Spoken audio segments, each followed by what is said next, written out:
kita mulai dulu hari ini untuk dipimpin berdoa. Salah satu silakan berdiri ya biasanya. Coba duduk siap duduk. Sebelum memulai pelajaran, marilah berdoa menurut agama dan kepercayaan masing-masing. Berdoa mulai.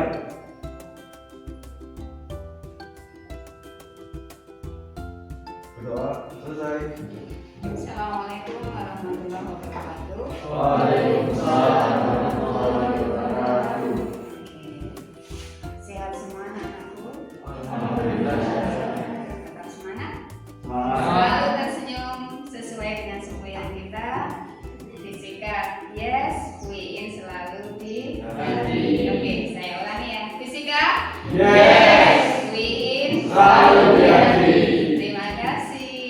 Pada hari ini saya tidak akan membahas mengenai materi fisika seperti biasanya, tetapi saya kepengen membahas satu pembiasaan yang harus kita terapkan dalam kehidupan sehari-hari. Sebenarnya kalian tidak menyadari bahwa itu adalah menunjukkan karakter kepribadian kalian.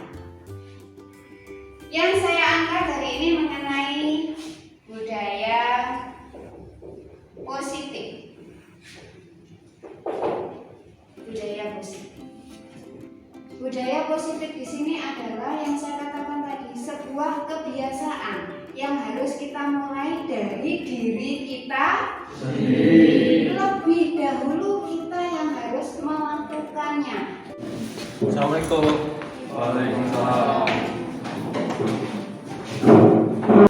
Ini tadi secara tidak langsung menunjukkan sebuah kebiasaan. Tadi Febian datang terlambat, yang mengucapkan apa? Salam.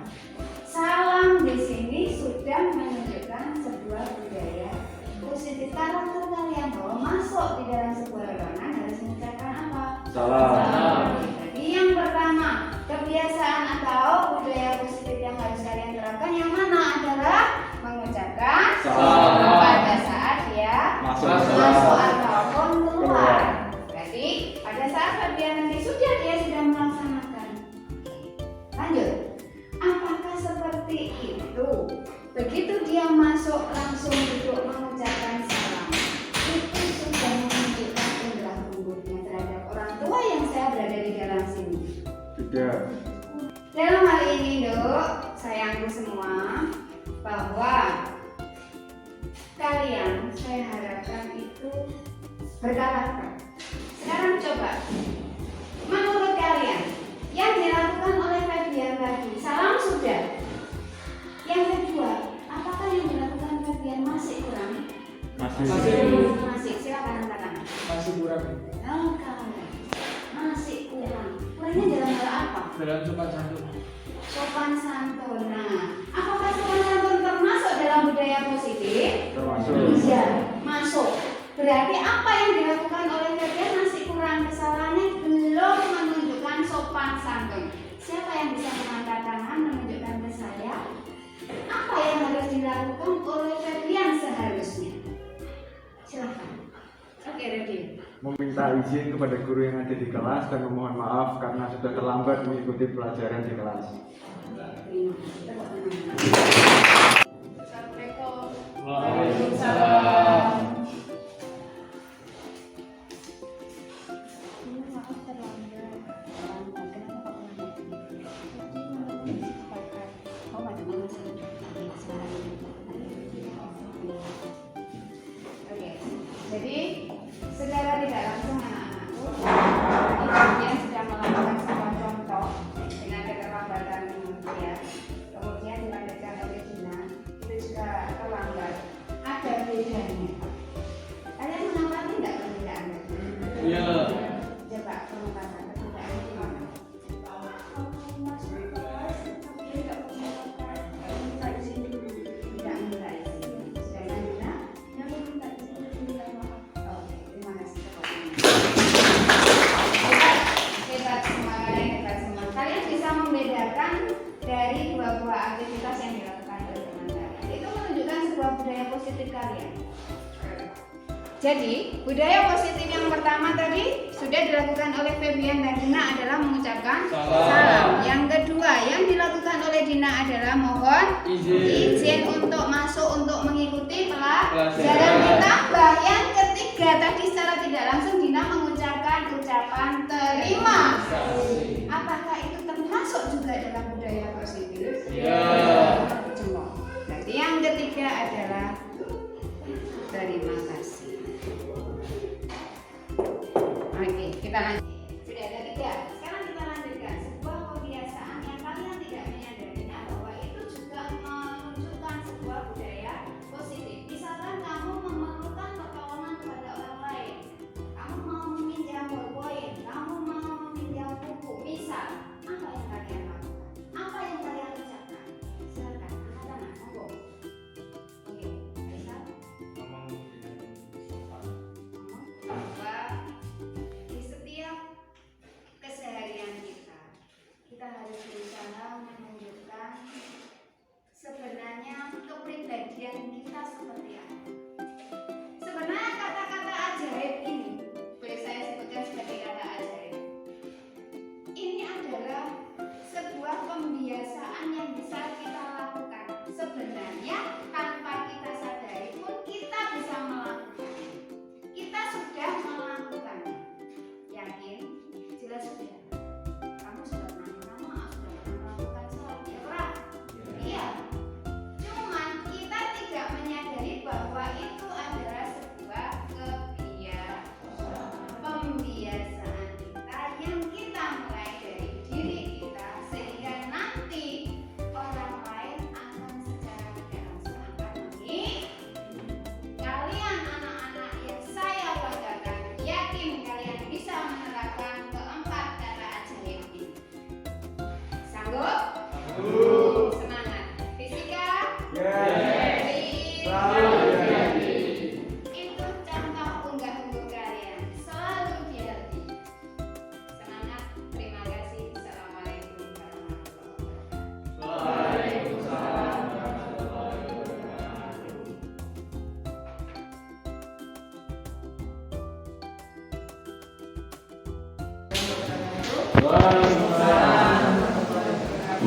Terima kasih Bapak Ibu atas kerapuan Bapak Ibu dalam pelaksanaan kegiatan pengindasan yang saya lakukan sebagai calon guru penggerak. Hari yang saya bahas mengenai budaya sekolah. Apa budaya sekolah?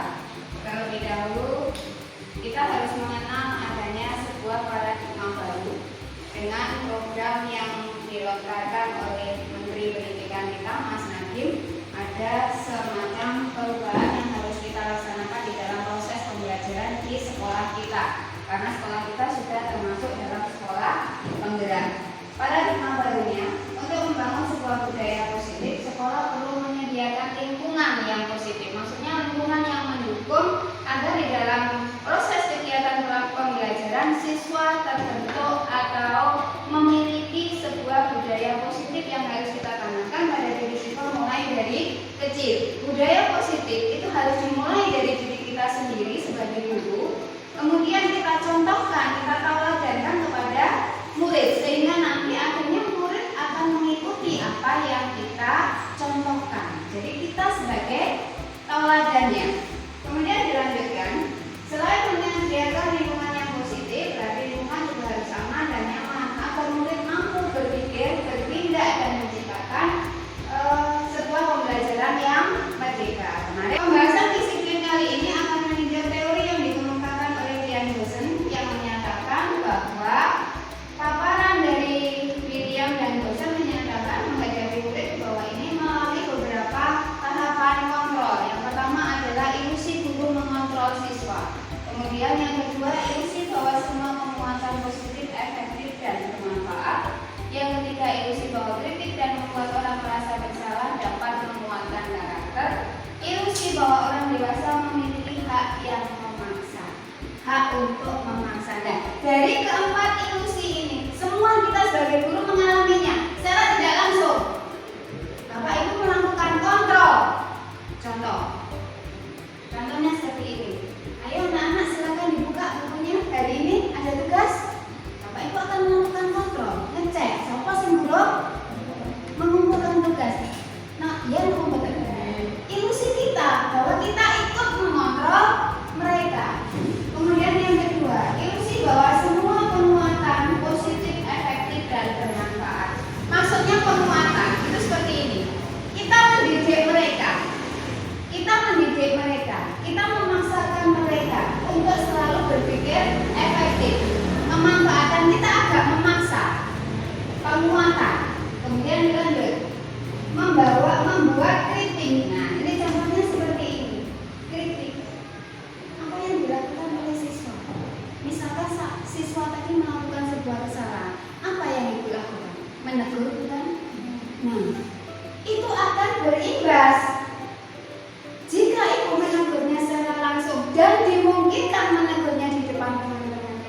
Bahasanya itu seperti ini.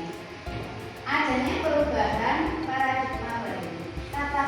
Tata tertib ini kita ganti menjadi sebuah keyakinan. Bedanya apa bu tata tertib dengan keyakinan? Tata tertib itu kan sudah baku yang dibuat oleh Bapak Ibu guru. Tetapi kalau keyakinan itu yang membuat siapa? Bersama. Murid dilibatkan, Bapak Ibu guru dilibatkan, komite dilibatkan, semua tim stakeholder yang ada di sekolah dipakai. Mereka bebas menyampaikan Bapak Ibu guru. Oke, sekarang berkaitan dengan tata tertib ini tadi ada disiplin, ada pertanyaan silakan diajukan.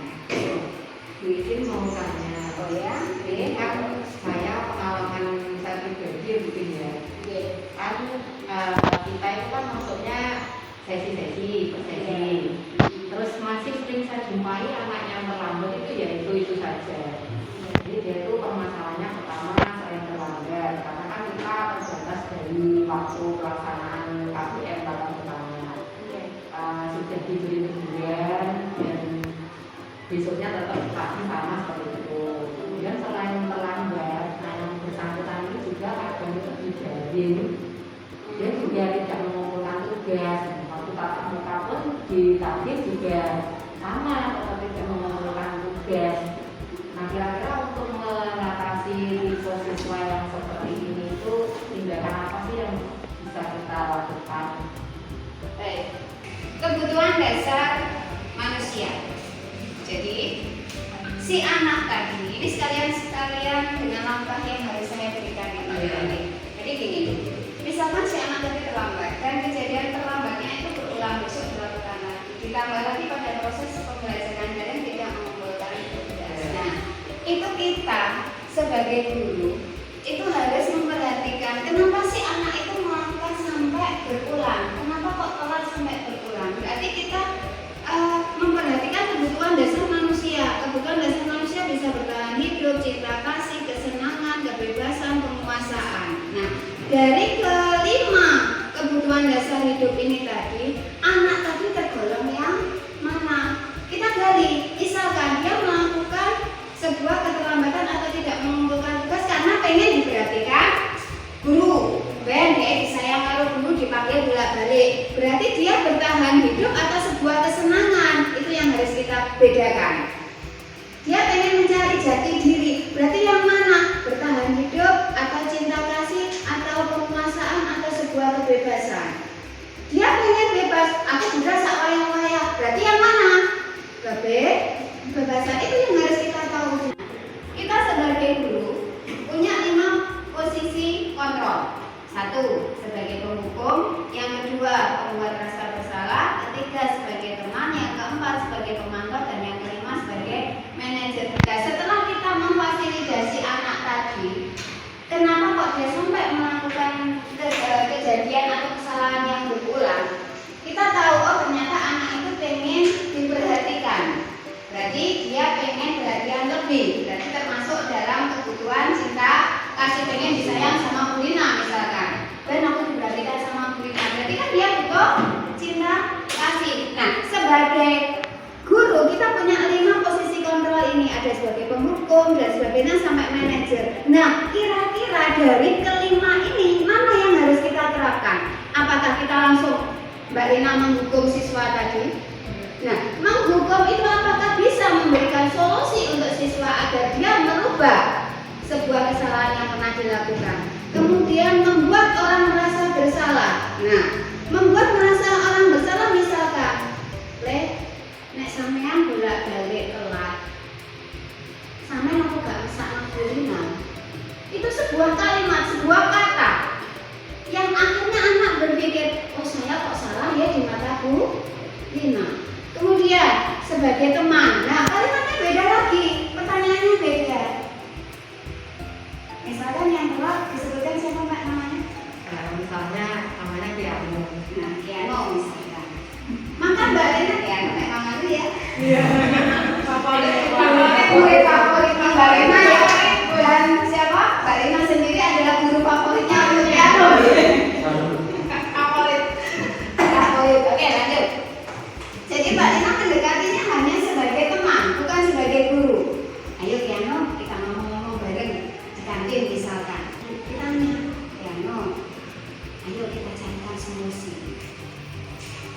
bisa loh berangkat lebih pagi. Misalkan, ayo kamu punya teman siapa yang paling dekat dengan rumah untuk menjemput kamu setiap hari. Itu kan sebuah solusi. Beda dengan langsung menanyakan, kamu nggak kasihan sama Bu Rina? Beda lah ya. Beda banget dari situ. Sehingga anak merasa tidak bersalah, tetapi anak merasa bahwa yang bertanya di depan ini adalah sebagai controlling diri. Anak nggak akan